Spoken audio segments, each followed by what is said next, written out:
Hey, what's up, my comic book aficionados? It's your boy J Rock. Today I'm gonna be hitting you with something a little different. We're gonna be reviewing some of these X-Men outfits that they'll be wearing for the upcoming Marvel X-Men Gala. That's what they're calling it. Back when I was like 8 or 9, we had the swimsuit issues, back in like '93 or whatever. So that Marvel always does these little things, kind of liven things up and whatnot.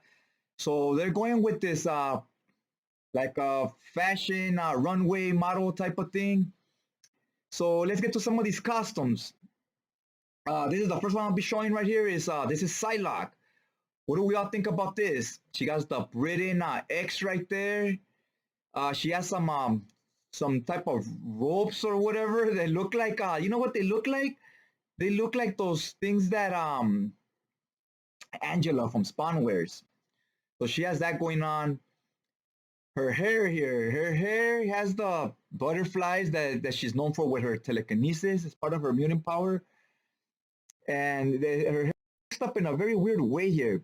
Her face is painted red, matches her costume. She has some type of wrestling boots on, something Hulk Hogan and them were back in the days. And then I like that here they zoom in on the boots so you can see a side shot of the shoes. They're very high heel and almost like something from the Christian Dior lineup, right? And her dress itself, it reminds me of Terry Mugler stuff, right? Put some pictures up here so you can see what I'm talking about. Very Terry Mugler inspired. So yeah, we know Terry Mugler is known for being very chic, trying to be cutting edge and like risque, if you will, but like almost futuristic. And that's what this looks like. It looks kind of futuristic, but it also looks like it has some of that old school too, because the hair looks kind of old school, and the on the arms, the shoulder pads, and so forth, that looks like something from back in the days, right? Like something that they will be wearing in the movie Interview with the Vampire.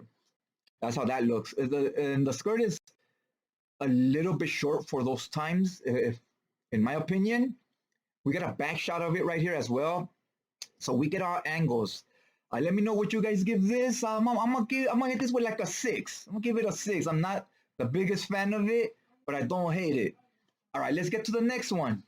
Here we have what's this girl's name? Penance. So it says here she's from part of the X Corps group. At least that's what it says right here. She's going with these like red feathers on her forehead. I don't know how her real costume looks like because I'm not familiar with this character. But she has her hair off to one side, and then the feathers hat itself to the opposite side. I think that was great. It creates an interesting contrast, and then you don't want you don't want all the weight of the feathers and her hair to the same side, because then her head will tilt. You know what I'm saying? It'd be too much weight on one side. So nice way to kind of balance things out here. The red feathers match beautifully with her outfit here. It got white, black, and some red on it. Very nice, showing off minor cleavage, not too much, just enough where it still looks elegant.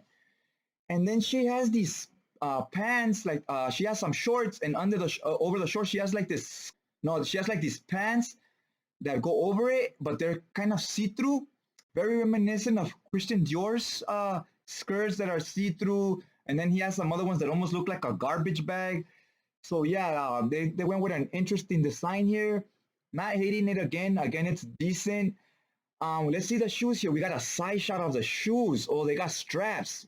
These are red high heels. What are they? Stilettos? They look like stilettos to me.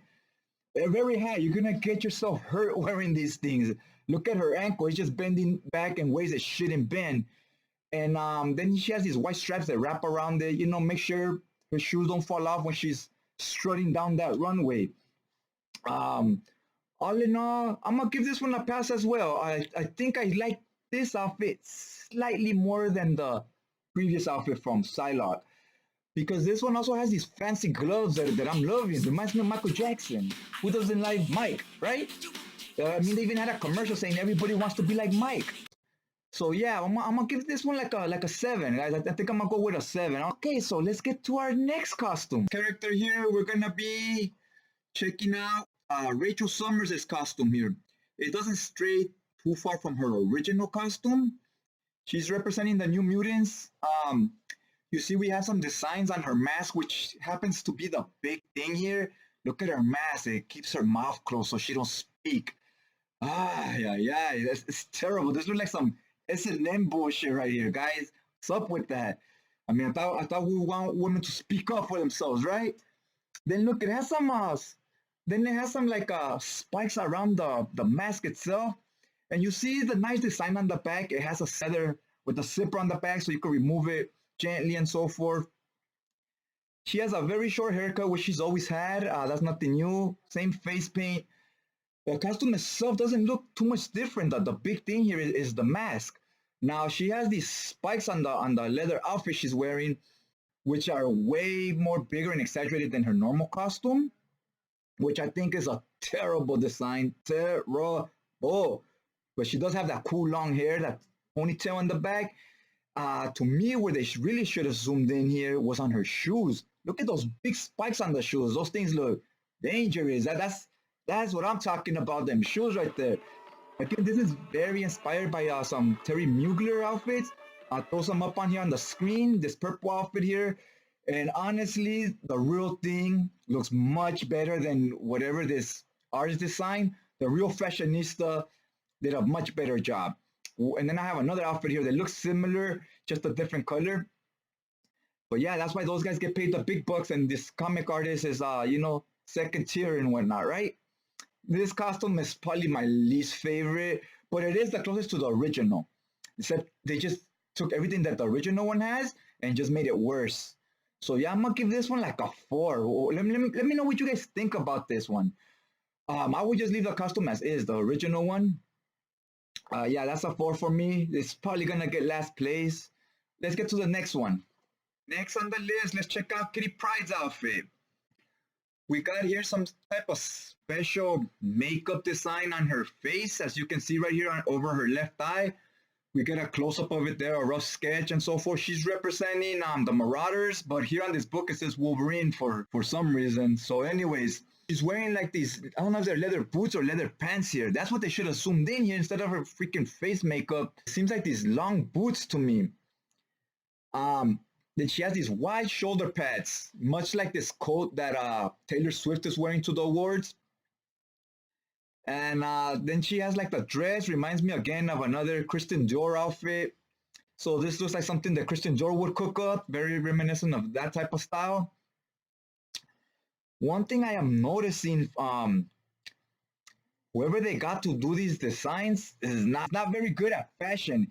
It has no sense of fashion. He has no style, no flair. These costumes, every picture I'm looking at, the OG costume looks much better than the design he made for these characters.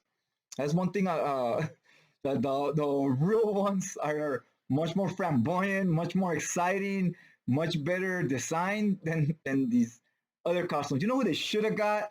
They should have had Jim Lee or Joel Jones draw the costume designs, because Joel Jones is great at making dresses and outfits. It's almost like she originally started off by drawing fashion design, and then she worked her way into comics. Yeah, I don't know who the choice was on this, but they're not very creative, and you get inspired by other fashion dresses and so forth, and they're doing a bad job of adding their own twist. I'm gonna give this costume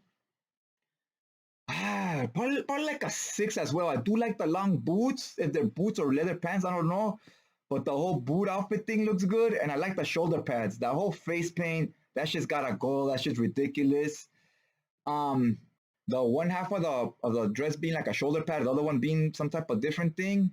I don't mind it so much, but I don't know, it looks out of place because then the half of the dress it matches with that half of that top, right? Then the other half of the dress is like another outfit, which I don't know. It just doesn't look right. It looks out of place somehow. When you look at it from the back, it looks okay. I like it from the back. On the front, it looks kind of a mess. Okay, so yeah, I'm gonna give this one also like maybe a 6. I'm being generous with these 6s. They're really probably like 5s or 4s, and that 4 I dropped is really like a 2 or a 3. I'm being generous with the grades, you know what I'm saying? All right, let's get to the next outfit here. Last but not least, I'm gonna go with this Jean Grey outfit here. Now she has a like a tiara on, kind of like when the Jim Lee design. She had this thing over her head back in those days, and she has that right here. They brought it back. It's kind of like a tiara, like I was saying. They zoom in on it. They show it off a little, show off the back of the dress. I like that they take a lot of different angles so you can see the full design of the outfit itself. Now we have some gloves here that look very interesting. I like the way the design on them. They got a gold plate on the back, and then they're green on the outside, and showing off the fingers. The fingers are not covered by the gloves. They're fingerless. Now the shoes she's wearing, like, what are these? Botanics or Bulanics, or what are they called? They look like some of those shoes, whatever they may be called. Now she has this skirt on the back. She's showing off her back. It looks very elegant. She has this like dress, but it's only like a dress on the back, not on the front. Thought that was interesting. I do like it. What I don't like is that they had her wearing pants. With this particular outfit she has, again, like another Terry Mueller, because that's the company that designs all kinds of costumes that look like superhero costumes, right? So a lot of them are familiar to the comic book stuff. You see the top that they're wearing right here? It looks kind of like the Jean Grey one. Again, the real one looks better, more flamboyant, more exotic. This model almost looks like an exotic bird to me, like a parrot or something, right? And you see how she has those ears flipping up with those feathers just popping up. They should have gave almost like something Angela would wear from Spawn. She would wear those big ears like that, those big feathers, except Angela's are golden. This costume looks far better than the design we got here from Jean Grey, and it has it's like a skirt, so it's almost like a mermaid on the bottom. This costume that Jean Grey has on, in no way she should have gone with those tight-fitting pants. Terrible, terrible. She should have worn something slightly more loose-fitting, more baggy pants. Like maybe something Chanel would design. If you ever see Joelle Jones's artwork and her designs with her clothes, like on Lady Killers, it's very much like Chanel outfits. They're very of that time of the 50s and so forth, when she was like, the first modern woman, Coco Chanel, designing clothes, starting her own company, entrepreneur, showing women they can do it, they can build empires if they want to. So she was one of those people, and so a lot of her designs became like iconic with that time when she was barely starting off, but she blew up. And Joelle Jones draws in a lot of her comics. She draws clothing that looks a lot like they're very heavily inspired by that stuff, right? So I just wish maybe we should have had someone like her do these fashion designs. These tight-fitting pants, they just don't fit that outfit. That skirt looks good, the top looks good, but those pants don't match with the rest of it. Yeah, this one is still one of the better design ones. I'm gonna give this one like a 7. It's a little bit better. Now the best one, the one that just took the cake, obviously the best, no-brainer, is the Emma Frost skirt. That looks like something you see people wearing at some type of fancy party, right? Looks very elegant while at the same time sexy. The dress here is cut on the sides, a little higher than slit on the side. Should have been maybe not so high. In my opinion, it almost looks like Red Sonja up in here. But all in all, this is the best design, bar none. Love the hairstyle. And we all know Emma Frost always knows how to dress. She's always been very chic, very, her fashion's always been cutting edge and so forth, right? So yeah, so it's no surprise she would win this award. She gets like a 9 from me. It's like a 9. That outfit, something reminds me of an outfit again that Taylor Swift wore before. So yeah, guys, let me know what you think about these outfits. What would you rate them? Costumes designs on these characters, and every single one of these, the real outfit looks better. Am I tripping? Let me know. I'm gonna put on my love, and you let me know which one does the real one win, which one does the comic book version win, right? All right, guys. I hope you like this video. Just trying to entertain you guys and entertain myself while I'm at it. Hopefully you hit that like button on the way out, and maybe hit that subscribe button if you're not already subscribed. And I'll check you guys out next time.